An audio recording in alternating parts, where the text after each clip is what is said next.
Assalamualaikum warahmatullahi wabarakatuh. Saya Alfia Faiza Aryani dari SMK Farmasi Yamasi Makassar. Saya kelas 11 Industri. Di video ini saya akan menjelaskan 10 simplisia beserta famili, kegunaan, dan cara penggunaannya. Tugas ini merupakan tugas farmakognosi, tepatnya materi simplisia. Yuk ikutin!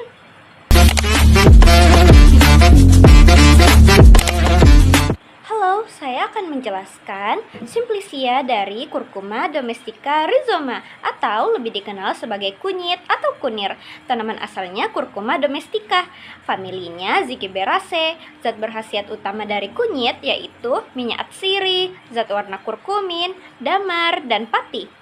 Penggunaannya sebagai carminativa, anti diare, kolagoga, dan skabisida. Pemberiannya bau khas aromatik, agak pedas, lama-lama menjadi tebal. Bagian yang digunakan dari kunyit yaitu akar tinggal. Penyimpanannya dalam wadah tertutup baik.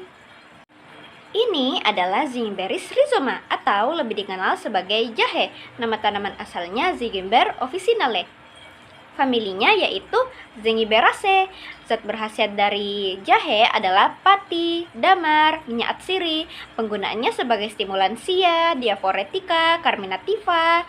Pemberiannya yaitu bau aromatik, rasa pedas. Bagian yang digunakan akar tinggal yang sebagian kulitnya telah dikupas. Penyimpanan dalam wadah tertutup baik. Ini adalah Languatis rhizoma atau lebih dikenal sebagai Laos, lengkuas, galangan rhizoma. Nama tanaman asalnya yaitu Alpina officinarum, Alpina galanga, Languas galanga. Familinya yaitu Zingiberaceae. Zat berkhasiatnya yaitu minyak atsiri yang mengandung sineol, metilsinamat, dan galangol. Penggunaannya sebagai carminativa dan antifungi. Pemberiannya bau aromatik, rasa pedas. Bagian yang digunakan dari lengkuas yaitu akar tinggal. Penyimpanan dalam wadah tertutup baik. Ini adalah Cinnamomum cortex atau lebih dikenal sebagai kulit kayu manis. Nama tanaman asalnya yaitu Cinnamomum zeylanicum, familinya Lauraceae. Zat berkhasiat dari kulit kayu manis ini yaitu minyak atsiri, zat penyamak, pati, lendir. Kegunaannya sebagai carminativa, menghangatkan lambung. Pemberiannya bau aromatik, rasa pedas dan manis. Bagian yang dipakai yaitu kulit bagian dalam yang diperoleh dari anak batang. Penyimpanannya dalam wadah tertutup baik.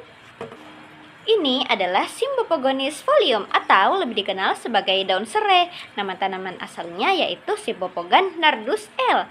Nama familinya Poaceae. Zat berkhasiat dari serai ini adalah minyak atsiri yang mengandung geranoil dan citronellal. Penggunaannya sebagai carminatif, antiplasmodik, antipiretik, amarah, dan penghalau serangga. Pemberiannya yaitu bau khas aromatik, rasa agak pedas aromatik. Bagian yang digunakan yaitu daun. Penyimpanan dalam wadah tertutup baik. Ini adalah Caryophylla flos atau lebih dikenal sebagai cengkeh. Nama tanaman asal cengkeh adalah Eugenia Caryophyllus Spreng. Familinya adalah Myrtaceae. Zat berkhasiat utama dari cengkeh yaitu minyak atsiri yang mengandung eugenol, zat serupa damar, tidak berasa. Habdurnya berupa jarum yang disebut karyofilin, zat penyamak dan juga gom. Penggunaannya sebagai stimulansia, obat mules, menghilangkan rasa mual dan muntah. Pemberiannya bau aromatik kuat, rasa pedas. Penyimpanannya dalam wadah tertutup baik. Nah, ini adalah Pisidiae folium atau lebih dikenal sebagai daun jambu biji. Nama tanaman asal daun jambu biji adalah Pisidium guajava lineus. Familinya Myrtaceae. Zat berkhasiat utama dari daun jambu biji adalah zat penyamak, minyak atsiri yang berwarna kehijauan, dan berisi eugenol. Penggunaannya sebagai anti diare. Pemberiannya bau aromatik, rasa sepat. Penyimpanannya dalam wadah tertutup baik. Ini adalah Amomi fructus atau lebih dikenal sebagai kapulaga, kapol, Cardamomi fructus. Nama tanaman asal kapulaga adalah Amomum compactus, Amomum cardamomum, Amomum kapulaga. Familinya adalah Zingiberaceae. Zat berkhasiat utama dari kapulaga adalah minyak atsiri dengan isi utama sineol. Penggunaannya sebagai bumbu masak, bahan pewangi, carminativa. Pemberiannya bau khas aromatik, rasa agak pedas. Penyimpanan dalam wadah tertutup baik. Ini adalah Myrtasa arilus atau lebih dikenal sebagai kulit buah pala. Nama tanaman asalnya yaitu Myrtasa fragrans, familinya Myrtaceae. Zat berkhasiat utama dari kulit buah pala adalah minyak atsiri, terutama yang mengandung kamfer dan minyak lemak. Penggunaannya sebagai carminativa, pemberiannya bau khas aromatik, rasa agak pedas. Penyimpanan dalam wadah tertutup baik. Ini adalah Capsicum frutescentis fructus atau lebih dikenal sebagai buah cabai rawit. Nama tanaman asalnya Capsicum frutescens. Familinya adalah Solanaceae. Zat berkhasiat utama dari buah cabai rawit ini adalah kapsisin, vitamin C, damar, zat warna, kapsantin, karoten. Penggunaannya sebagai stimulan, stomachikum, carminativa. Pemberiannya bau merangsang, rasa sangat pedas.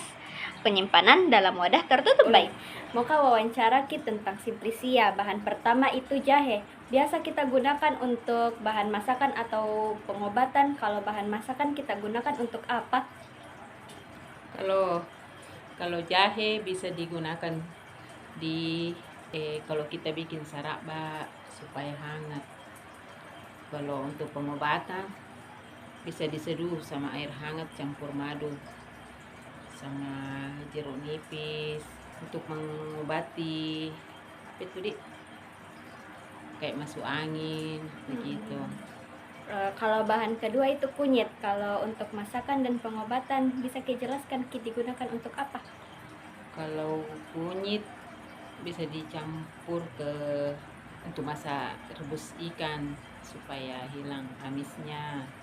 Kalau untuk pengobatan katanya bisa untuk itu kunyit diparut terus diperas airnya baru diminum campur madu kalau pagi bisa untuk obat mah.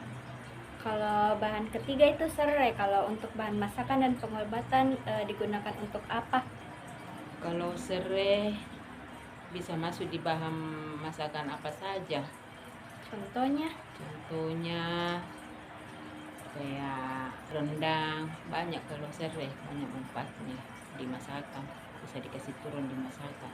Kalau untuk kesehatan bisa diseduh sama air hangat campur jahe digepres sama serai, diseduh pakai air hangat campur madu. Begitu. Oke, terima kasih. Sama-sama.